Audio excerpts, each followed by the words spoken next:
Hey guys, welcome back to week one.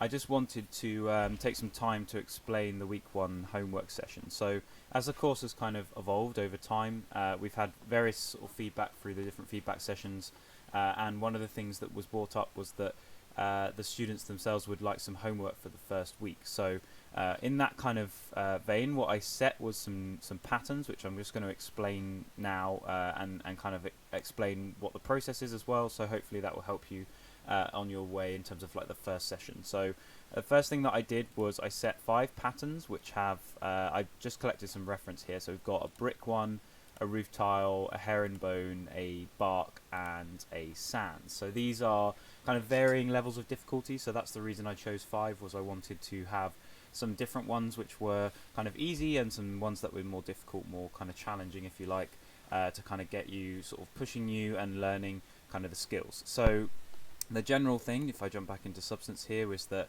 it's just about creating a simple kind of pattern. So that is kind of looks something like this, which is the example for the herringbone. And then you can just turn that into a normal map and apply that to the model if you like as well, so that you can visually see that.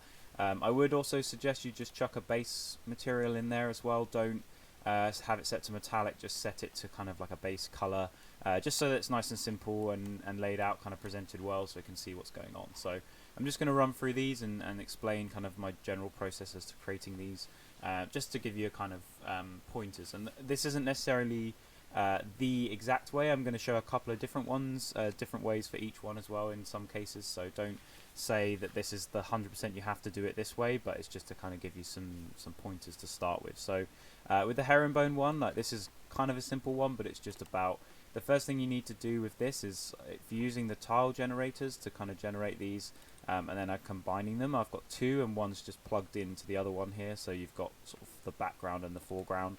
And all this one is about is basically setting the right offset. So if you set the offset within position, so if you need 0.25 to get this kind of like stepping, and then the other thing that you also need to do in under color is mask by the vertical mask, which will just take out every other row, so you can kind of see that there. So if I just was to revert, if I just copy this along, and if I just revert the offset itself, you can see like how that it's kind of like just rows of them basically.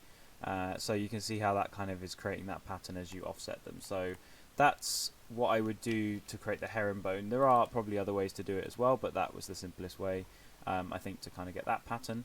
I've also put in here a switch, which is just, this is a multi-switch, so it allows you to put in different inputs and then you slide the inputs. So that's something that's worth experimenting with. So if I just go down to number 4, you'll see that number 4 here, in the input selection, that will now switch to this one. So the top number is basically how many inputs you have, and then the bottom number is which input it's going to use. So you can see that's now switched to the sand. So with this example, like, there's a couple of ways. I also show you this one as well, which is kind of using a cells pattern and then inverting the cells to get some sort of like different sand kind of patterns. This one I went for more of a kind of ripples, where I've selected kind of again the tile generator here. I've got the pattern set to gradients so that it kind of creates nice gradients, and it's only sort of like 1 wide and then 10 high, so you're getting like a nice kind of pattern here. If you set the sizing as well, so like messing around with this will basically kind of extend them so that they tile to the points, like to the edges, if that makes sense. So if I reset this, you'll see that. So you'll get this to start with, which is a bit weird. So you can dial in kind of like a negative value, and that will sort of extend the sand kind of past the tiling point, and you can play around with like the heights of these, that sort of stuff as well, just to experiment and see getting those gradients in there. And then all I've simply done is taken a directional warp with a purlin noise, and that has just given me my kind of like wavy looking sand. So that's a really simple one as well.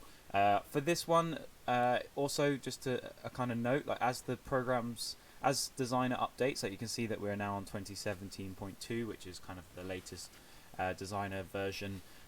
Some of the nodes and some of the settings will have changed probably from the original recording. So if there are some kind of discrepancies there, that's normally why. So purlin noise, for example, there is multiple ones of those in the old version, whereas in the new version of Designer, they've obviously changed. So that's just something to be aware of. In most cases, you should still be able to follow along relatively easy. I just wanted to point that out. The bricks one, students in the past, I've seen a lot of people use this, which is the bricks generator. So this has some settings in, and this is pretty good. Like, it will give you some nice bricks, like if you plug that guy in, and some settings to sort of like experiment with. So it's worth playing with this guy. But what I like to do is just use the tile generator again. I find that this gives me sort of more control. If I wanted to, swap in some smaller bricks in there as well, I could do that. This one, you're sort of limited by the settings you have here, so something just to kind of note there. So if I switch to the last two, so this one, the roof tiles, this is a lot more about creating the individual tile. Once you've got the tile, like, splattering it or using the generator to kind of drive, that's pretty simple. You just set under the pattern, you set image input and then plug something in, and it will take that image input. So that's a really good way to start most kind of textures, really, to be honest. I tend to use that in a lot of ways. Even for more organic stuff, you'll see when we get up to the tree bark here as well. So with this one, all I did was I took a shape node, which is just a square, set this in here to square. Blended over a sort of gradient here, and there's different ones. If you hit space and type gradient, you'll see that you get kind of different ones here, linear, 2, 3, these ones. So experiment with what they do. I've then blended over a different gradient, but in a different orientation, so you've got kind of the rounded look. Then I've taken a simple gradient and I've used a directional warp to sort of bend that. So you can see that that's just giving me kind of like the rounded sort ofness to the tile itself. And then I've subtly kind of blurred that, and then I've run that through the tile sampler here. So you can see that that's kind of, blending over, and that little bit that's in there as well, because of the way this is blending together, you never see that, so that's not a problem either, really. But yeah, so that's just something to note. So that one is how that kind of works, and you can see that that's got, nice normal map with different kind of colors and orientations in, so it's giving kind of nice sort of relief to the tiles themselves. And then the last one is the tree bark. This one is probably one of the most tricky ones. So I've got a kind of simple example. You'd probably want to take this much further if you're going for the tree bark. You can see that kind of how I've approached it. If we're going back to the reference, you can see that they're kind of like these modular kind of square looking shapes. So I've tried to get those main ones in there, something similar to that. So what I did here was I took, again, sort of just a shape with a gradient there, and then I've used the sort of tile sampler here almost like a splatter, so you can see it's getting those kind of individual pieces there, and then I've turned that with edge detect into kind of to give me the grooves, and that's kind of turned those shapes into kind of like the lines, and then I've blended the two of those together to get kind of the result. And that one is a tricky one. I could probably definitely go a bit further with that, but it's just to explain kind of like as a first week homework. I'd be happy if you did something similar to this. So they don't have to be too complicated for now. It's just kind of getting you used to the different nodes, plugging stuff up, that sort of thing.